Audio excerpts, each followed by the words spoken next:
Gas ధరలు. దేశవ్యాప్తంగా gas ధరలు మళ్ళీ పెరగడం అయితే జరిగిందనమాట. దీనికి సంబంధించి ఇప్పుడే తాజా సమాచారం వచ్చింది.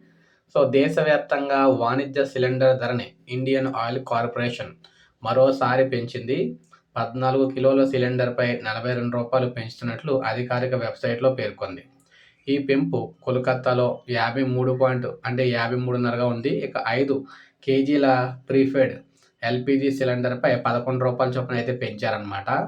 ఇక గృహ వినియోగ సిలిండర్ల ధరలో మార్పులైతే లేవు.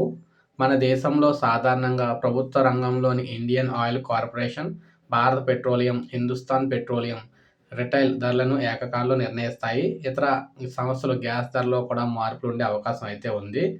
ఈ విధంగా భారత్, ఇరాన్ అంటే మనకి ఇరాన్, అమెరికా మధ్య యుద్ధంతో హర్ముజ్ వద్ద నౌకలు రవాణా నిలిచిపోవడం భారత ఎల్‌పీజీ ధరలపై తీవ్ర ప్రభావం చూపుతుంది. భారత్‌కు అవసరమైన గ్యాస్‌లో చాలా పెద్ద మొత్తం ఈ మార్గంలోనే ఖతార్, సౌదీ, యూఏఈల నుంచి లభిస్తుంది. ఈ నేపథ్యంలో కేంద్రం ఇటీవలే ప్రభుత్వ రంగ ఇంధన కంపెనీలు వాణిజ్య గ్యాస్ స్టాక్ కాకుండా కనీసం 30 రోజులకు సరిపడా నిల్వలు చేయాలని సూచించింది.